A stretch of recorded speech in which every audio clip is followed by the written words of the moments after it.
It is September, which means it is another episode of your favorite podcast, the Pride and Puck podcast. I am Andrew McDougall. If you are new to the podcast and it's your first time, thank you for joining us. If you are a returning guest, thank you very much. I love you all. And while you're here, can you give us a 5-star review on whatever platform that you're listening or watching from? Like and subscribe. We are on YouTube, so chuck us in the search on YouTube. Pride and Puck podcast, and of course we are on the socials, Facebook, Instagram, and X at Pride Puck Pod. This is episode number 19, and I say it every single month. I think if you listen to these episodes every single month, I'll say I'm excited about the guests that I have on, and this one is going to be a really cool chat. I think an awesome story and an awesome person to bring on for episode number 19. Bec Jennings, hey guys, welcome to the podcast. Thanks for having me. Appreciate it. It's good to have you on. I'm really excited to have a chat to you. I think the listeners and the viewers will enjoy it as well. I was thinking, though, in the lead up to our chat, I was thinking this week, do you feel like you sort of know heaps of people? And we'll talk about this a little bit later on in more depth. Because of your stickers, do you feel like you know, like people have got a connection with you already? Yeah, I think, definitely. I think there was a whole bunch of people who I kind of knew by name, but sort of never really met until I started doing all the stickers and stuff. And yeah, hockey's a small community in Australia, so yeah, I think definitely there's a lot more people now. Yeah, I did feel like that because it's crazy that this is the first time that we've actually spoken. Yeah, like in voice form anyway. Yeah. Yeah, absolutely. You grew up in country Victoria. Do you remember how far away an ice hockey rink was? Did you have any idea? Yeah. Oh, probably not. I don't think it was really in the wheelhouse. But Melbourne from us was about 2.5 hours, so about that, I guess. Yeah. But even then, it wasn't. The first rink wasn't really around for a fair while anyway while I was growing up. So, yeah, not really. What was it like growing up in country Victoria? Yeah, pretty standard. I think everyone would say I grew up in country Victoria. Yeah, I think limited. You did your standard sports, Aussie sports, and there wasn't really any hockey or anything like that. It was not really a thing in country Victoria. So I was interested in it. I guess as a kid, you saw the Mighty Ducks and Snoopy and whatever, and there was always hockey in that. But it just wasn't a thing. It was either footy or soccer or dance or whatever you did as a kid down there. So yeah. I did laugh because most of the guests, or not most of them, but a lot of the guests that I've had on have spoken about the Mighty Ducks and how much the Mighty Ducks plays a big role. But I did laugh when you mentioned Snoopy, and I thought of Snoopy and Woodstock. Playing on their little pond. What did you think it was that caught your eye when you were watching it? I don't know, because when I was a kid, I used to read the Snoopy comics. We always had just a bunch of those books lying around. So I was like, oh, hockey, ice hockey, okay, cool. And then I watched the Mighty Ducks, and I'm like, okay, now I'm really interested. So yeah, I don't know. It's just randomly lying around the house, and yeah, it was something I always read. So did you think you'd ever, after watching and reading that sort of stuff, did you think you'd ever actually play it? No, absolutely not. Even when I was a teenager or whatever, it was I know it exists, but there's not really any opportunities to play it. So it was never really part of the plan, but eventually got there and glad it did. So yeah.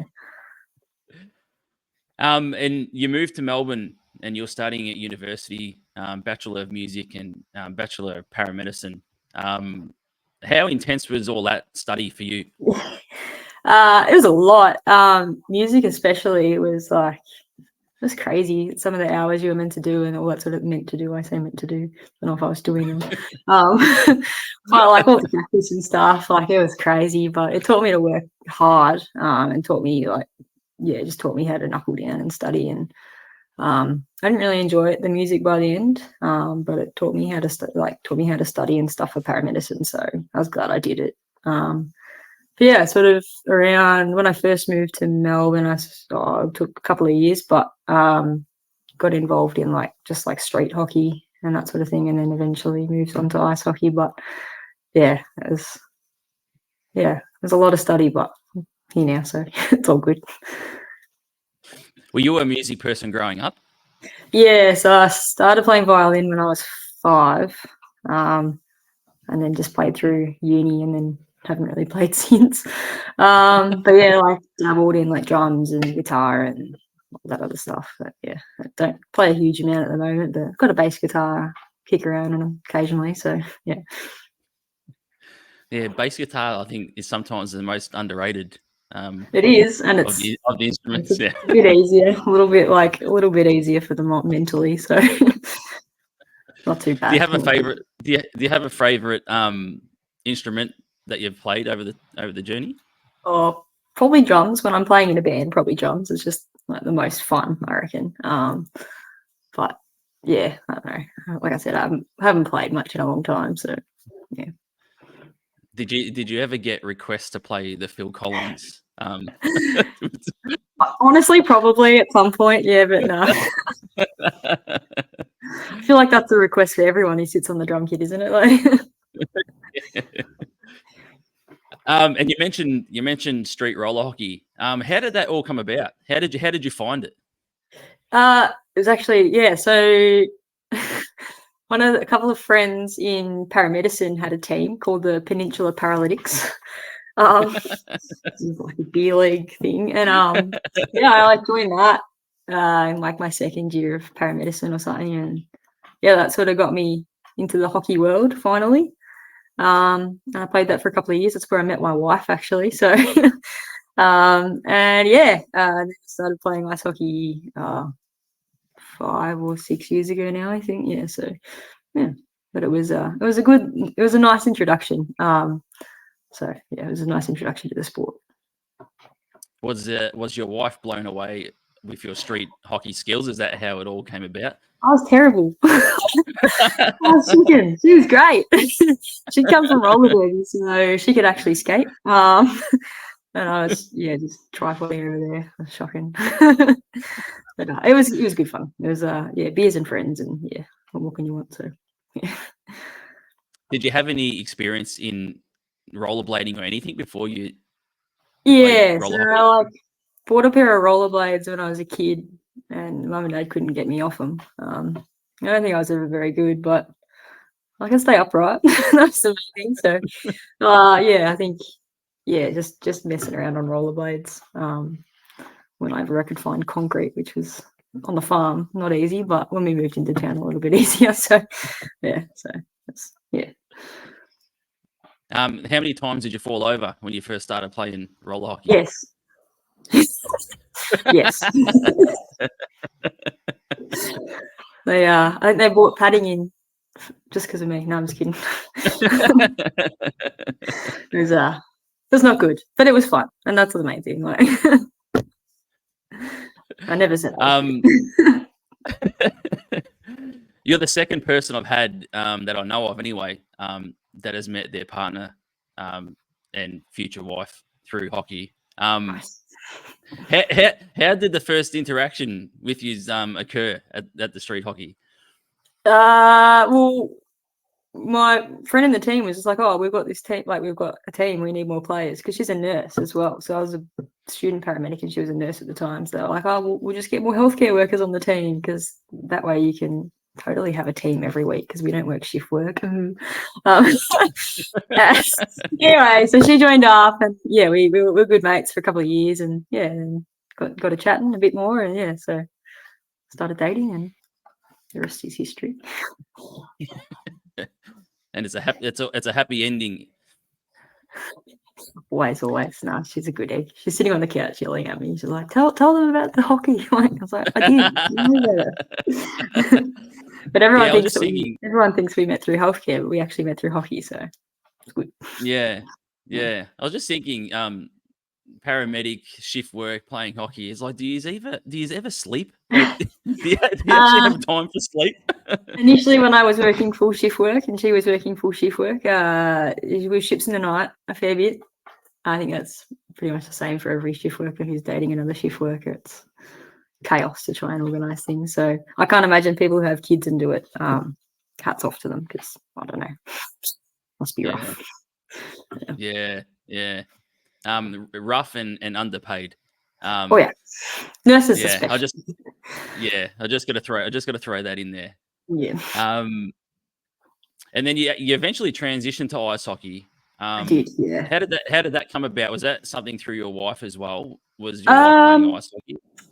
Matilda was already playing ice hockey, and like I said, it was always something I wanted to get into, and finally had the money to do it, because it's not cheap, as we know. But it's found the Southern Lights, because I think they just started up as well. So played for them for a couple of seasons as a player, and then started goaltending and stuff a couple of years ago as well, and just took off goaltending from there pretty much. So I loved it. So, but started off with the Lights and enjoyed that. So it was good.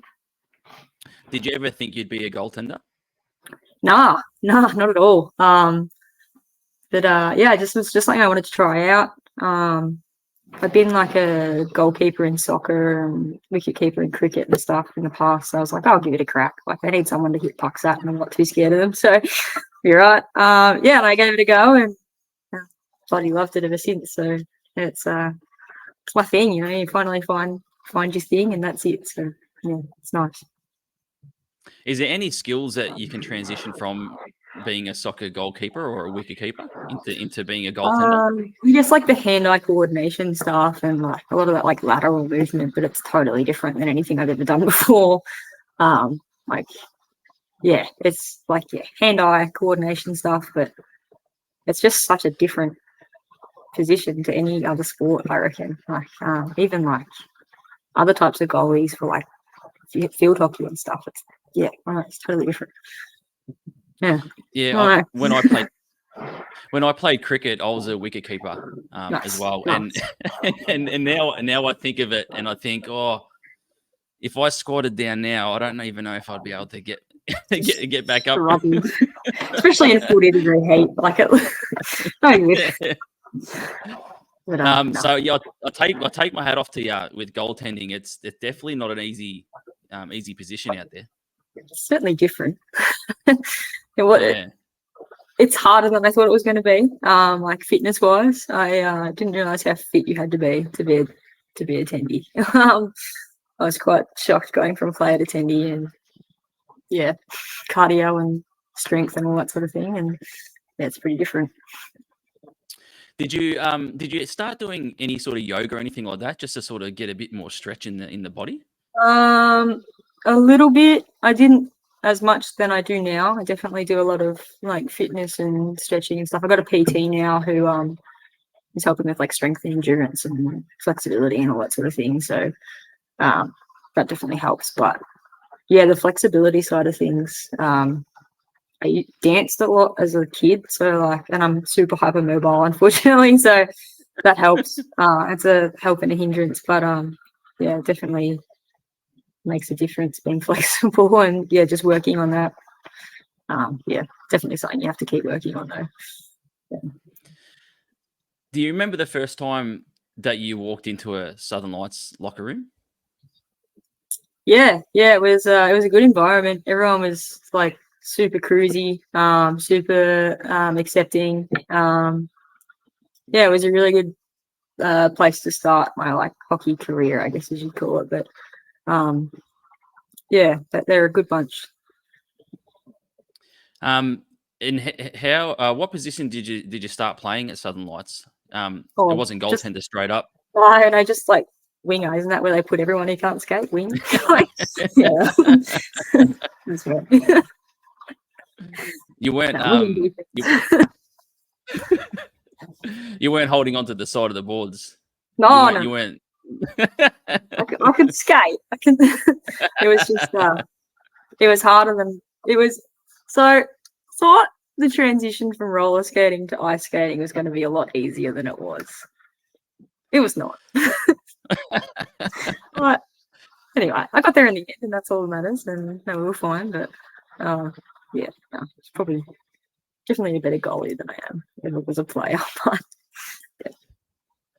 Were you a fan of hockey before you started playing hockey? yeah, I'd watched like NHL games for years, I think, before I started playing. Don't even know how I got into that, to be honest. I've never been a massive fan of like AFL or anything, but still really love sport. So came across like streams and stuff for NHL games and watch them. And unfortunately, I go for the Leafs, but I was watching a lot of Leafs games and stuff back before Austin Matthews and that sort of joined the team. So it was a rough time to be a Leafs fan, but yeah. It's the hope that kills you, isn't it? Oh, mate, don't even know how to bother, honestly. It's a struggle. Just thinking about playing for Southern Lights for the first time and being a fan of hockey. Do you think actually not being fresh to the game of hockey actually helped you transition into playing ice hockey? Because I think if you're actually a fan, you sort of understand the game when you're out there. You might not be the greatest skater, but you know what's happening. Yeah, 100%. Like I knew where I needed to be and what I needed to do, whether I could get there. Yeah, but it definitely helped and like helped me understand like the flow of the game and like I guess what they were trying to get across coaching wise and all that sort of thing. So definitely helped and definitely helps now for sure. Now that I understand the game a lot more and all that sort of thing and coaching and all that sort of thing as well. So it helps. What was the most enjoyable thing that you found at Southern Lights when you were playing there? Probably like just how accepting it was. Like, yeah, they were just a really, really good bunch of people. Good bunch to play hockey with, good bunch to have a laugh with after the game and what sort of thing. So yeah, I think probably just how accepting they were. So yeah, it was good. And one of the things that connected us together was something that happened to you in early 2023 when you were working as a full-time AMBO. You got really unwell and you were diagnosed with stage 4 bowel cancer, which at the time would have been absolutely shocking to your system to hear that news. Yeah. Can you talk us through that and just navigating those early days of definitely. So like leading up to it, I was pretty fit, pretty healthy. Young, I was 30 at the time. Still playing hockey, doing all that sort of stuff, working full time as an AMBO.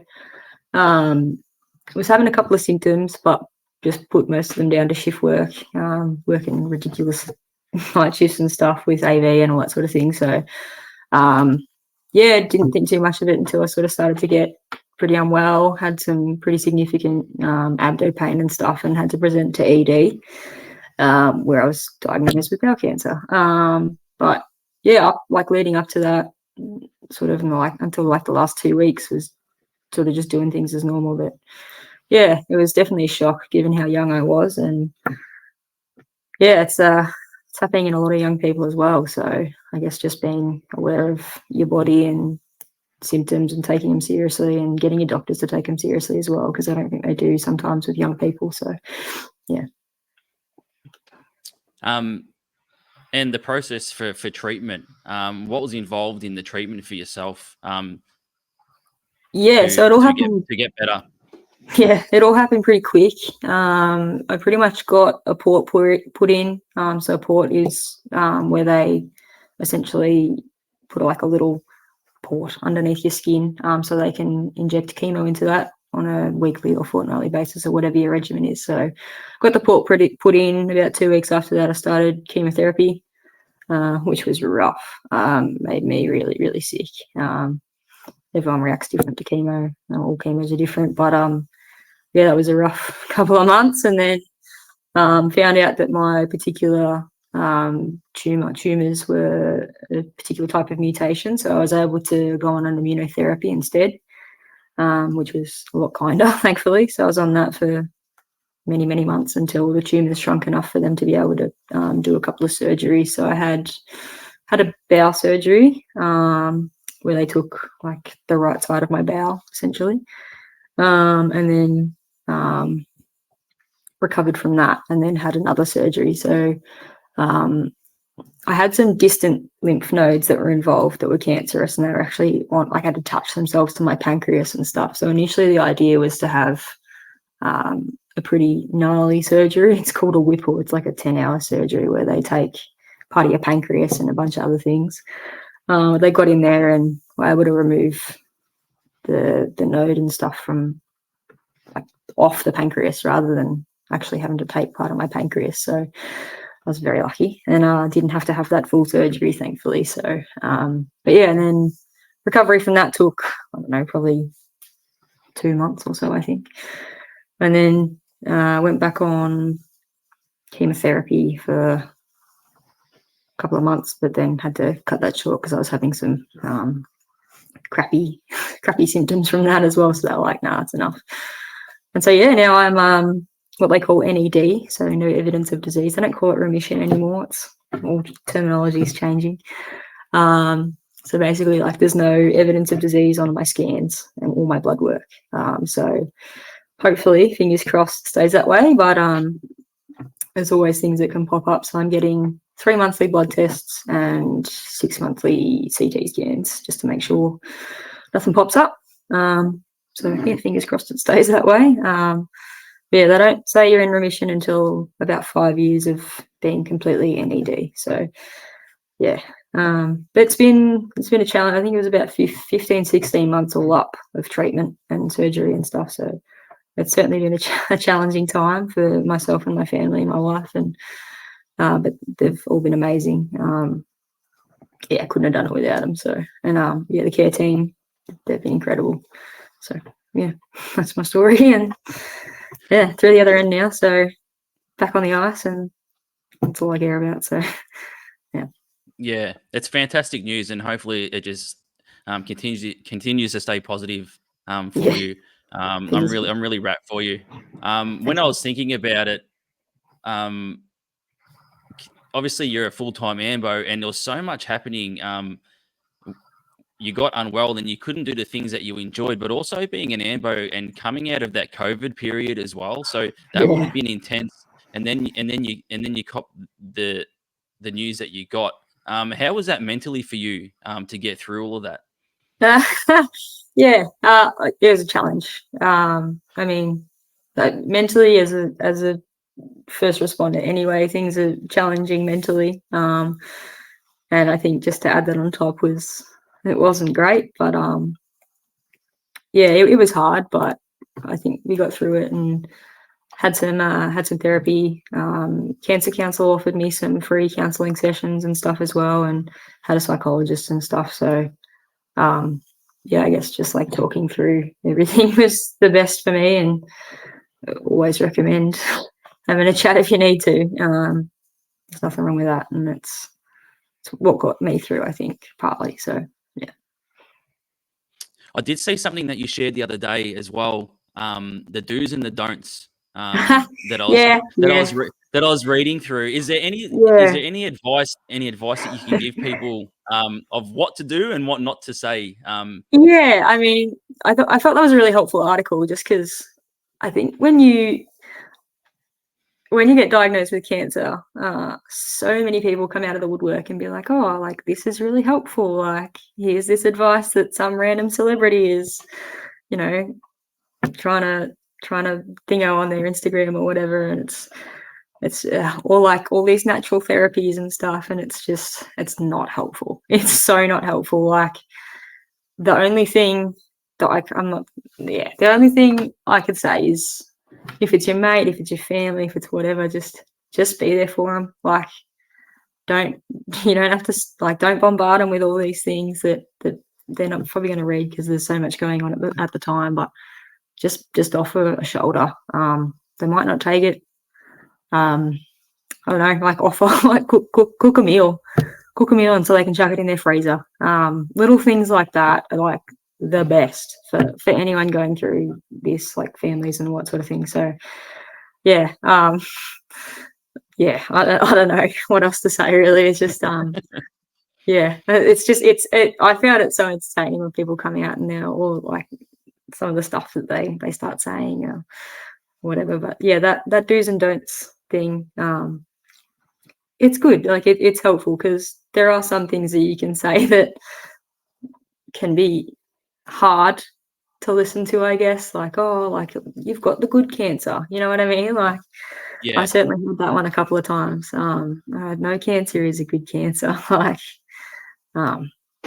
yeah, just be a shoulder. That's pretty much it. I think I didn't realise until I'd been through this that unless you've been through this, it's hard to relate. And there's nothing wrong with not being able to relate. There's nothing wrong with that. And if you don't know, you don't know, and that's cool. But you can just be a mate, and that's all that matters. Yeah, that's it. Yeah. I found it really insightful when I was reading through it. Yeah. So yeah, if anyone finds it, they definitely have a read.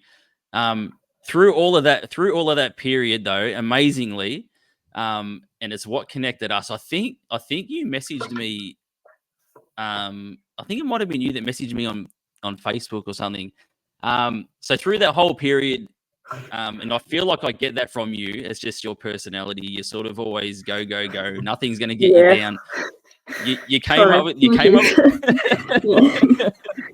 you came up with this idea for stickers. Aussie hockey fights cancer. And we mentioned it off the top. You see the stickers everywhere on all sorts of helmets, all different leagues throughout Australia. And we did talk about how it feels like everyone's connected to you already.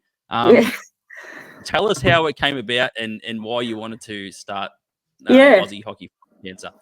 Yeah, I mean, again, because I was off work, while I was on the immunotherapy, I was like well enough to like do some things. So I was really bored at home, but couldn't go back to work. So I kind of like, I'm not artistic at all, but kind of wanted to like do something, something positive with the energy that I did have, although I didn't have a huge amount. I still had some. So I don't know. I think it was during an NHL game. There was like the hockey fights cancer, that sort of thing. I'm like, well, why don't we have that here? Like hockey's pretty big in Australia. So yeah, I just come up with the idea. Initially, it was just going to be within the beer league. I like got a couple of stickers made up that said Aussie beer league, or no, just beer league fights cancer or something, and had a couple of people being like, "Oh, we don't play beer league, but we're interested." So changed it to Aussie hockey fights cancer. But like I said, I'm not artistic at all. So I had a friend, she's a graphic designer, come up with some different sticker ideas, and yeah, we chose the best one, and yeah, printed off some stickers and chucked it on Instagram. And yeah, it caught a bit of traction, which was unexpected. Like I said, I just initially thought it was going to be in the beer leagues, and yeah, then there was people from interstate messaging me and wanting to get involved, and yeah, like it's just a simple idea, but just wanted to raise some money. So pretty much all the money that we know, none of it came through me. It was all just straight through to the Cancer Council. So there was just a link, and you could, or like a VR code, and you could scan it, and I'd just mail you the stickers or whatever, because I didn't want to have to bother handling money or anything. So yeah, it all went through the Cancer Council. I think today we've made about $5,000 or something, a little bit more than that, but yeah, it's pretty cool. It's taken off. It's amazing. Yeah, it's amazing. It's just crazy. Yeah. So, but no, it was good to do something positive. Like I said, with the time that I did have, and yeah, Cancer Council helped me and all that sort of thing. So, and they help a lot. They do a lot of like work in like support and research and all that sort of thing. So, yeah, it was important that I did something to help them out as well, I guess. So, yeah. It's good. And it's opened up some doors as well through the stickers with like the Australian Ice Hockey League, etc. So what's that like, and sort of what was your role being involved in getting the stickers out there with the Australian Ice Hockey League? Yeah, so I had a chat to the Mustangs and ended up going to their cancer cancel round and selling some stickers and some patches and stuff that we got made up. And all the boys chucked them on their helmets and got around it, and yeah, it was good. And yeah, a couple of other AIHL teams got around it as well and chucked them on their helmets and all that sort of thing. So I'd like to keep trying to grow it if I can. It's got to find time to do it, but yeah, thinking of coming out with some jerseys and stuff soon. But yeah, I just got to figure out how to do it and all that sort of thing. But yeah, they were great. The Mustangs were really good, and like I said, I'd love to work with more teams in the future. So it's a good cause. That was going to be my next question was, is there any other ideas in terms of hoodies or something like that to I'd continue love raising to. money? Yeah, I guess it's just like when you start sort of branching out a little bit more than sort of like the money side of things makes it a bit harder, but I'll have to figure it out because I think people are definitely interested in hoodies and or like shirts and jerseys and stuff. I've got a friend who's recently done up another logo for me. So yeah, we're going to try and get some jerseys and stuff made up. So watch this space. It's going to happen. I promise. Just give it time. Yeah. And this platform and the socials will promote the hell out of it as well. So Yeah, nice. we'll do our little bit as much as we can. I appreciate that. Given how much with life, I suppose, is the cost of living, etc. Were you surprised at how many people actually did get around the idea and to fork out the money? 100%. Like any little bit, just super appreciated. But some people, giving like a couple of $100, and I was like, come on, like you got to feed your families, all that sort of thing. But no, it's just super appreciated. And yeah, people were super generous. In a time it's not easy. It's not easy for anyone at the moment. So again, just yeah, super appreciate it. Can't thank you guys enough. So yeah. And more recently as well, in the hockey space, you were involved in some Indigenous hockey here. Yeah. In Australia as well. Yeah. So there's a thing called the Tour of Hope. I think that was a couple of months ago now, where a number of players from Canada, I think they were from Edmonton, I think near Edmonton. Yeah, Northern Alberta. That's the one. Thank you. Yeah, they came over. If I didn't get that right, Kerry Goulet, who's a good friend of mine, he would absolutely murder me. So I have to make sure I got that right. You smack him. Anyway, so met Kerry at a stick and puck. I was just doing some drills because I just started skating again. I was still on chemo, felt like crap, but wanted to get back out on the ice. And he saw me out there and asked me if I wanted to come do the Melbourne Ice development team just as a goalie every week. And then he heard my story and asked me if I wanted to be involved in the Tour of Hope because obviously it was it was about the Indigenous players, but also Tour of Hope. It was he thought it was appropriate that I played as well, given my story. So yeah, had a great time.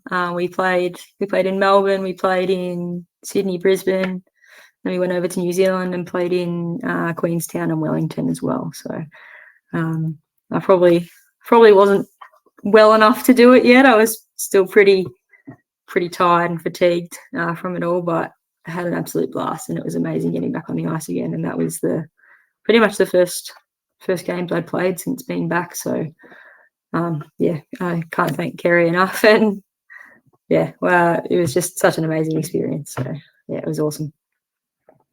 Yeah, I've seen you put up the post with the photos and you thanked Danny Khalil. I know Danny. I know Ray. I haven't met Danny. But bloody legends. Good eggs. Yeah, absolutely. So Ray drove us around. Drove us around New Zealand, and Danny took all the photos and handled all the media stuff, and they were awesome. Good people. I was just going to say, do you feel like it was sort of almost like a perfect storm for you for the first time you got back on the ice was with this tour of hope. It was almost like it was meant to be. Yeah, it felt a bit that way, a bit like fate. Yeah, it's funny how things work, isn't it? But yeah, it was because I wasn't sure I'd ever play again, to be honest. So having that as the first games back was yeah, it meant a lot. Really meant a lot. And I know Kerry's taken teams.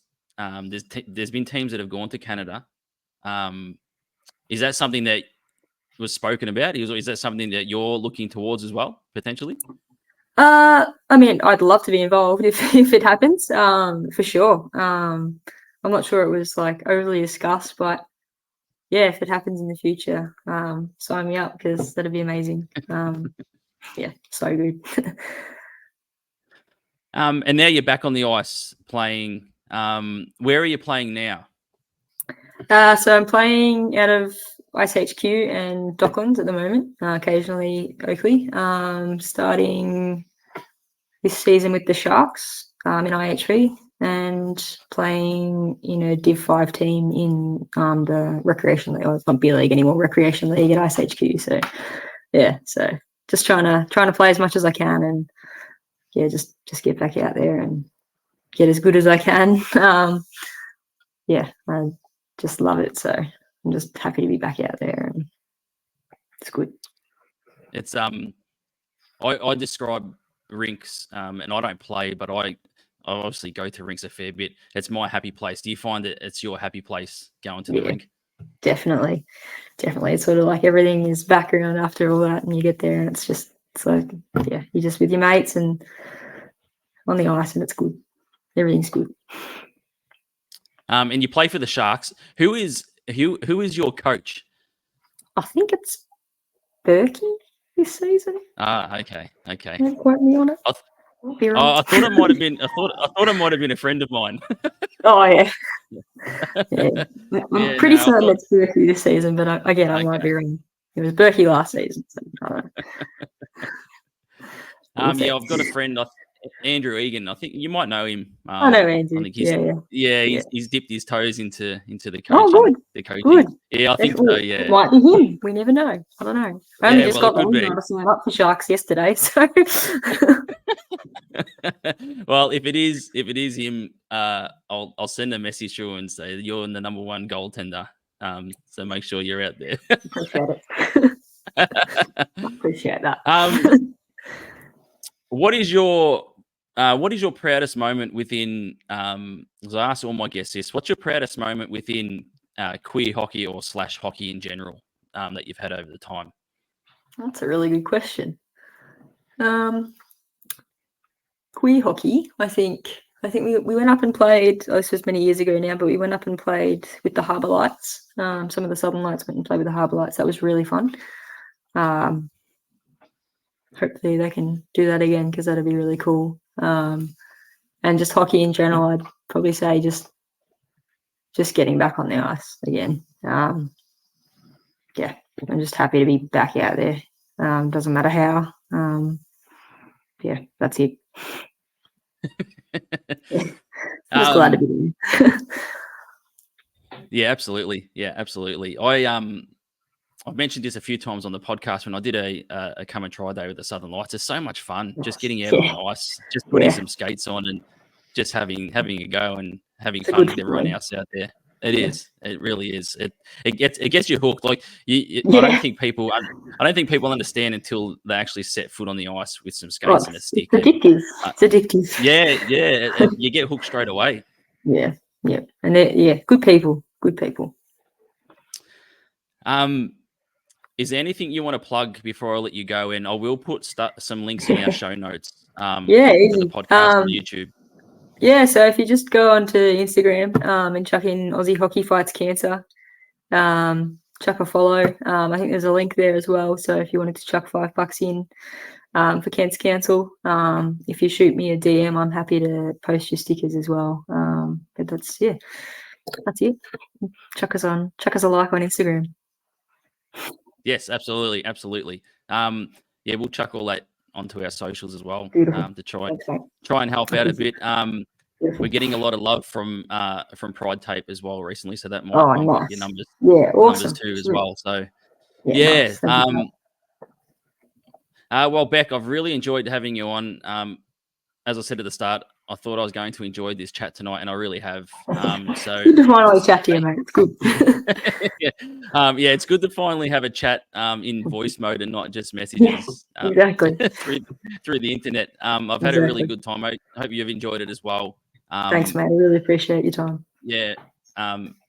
Bec Jennings, thanks for coming on. Thanks for having me. And we'll catch all the listeners and the viewers next month when we have episode 20. But from myself, Andrew McDougall, that is Bec. We are the Pride and Puck podcast. And we'll see you next month. Bye. Thanks, guys. Ta.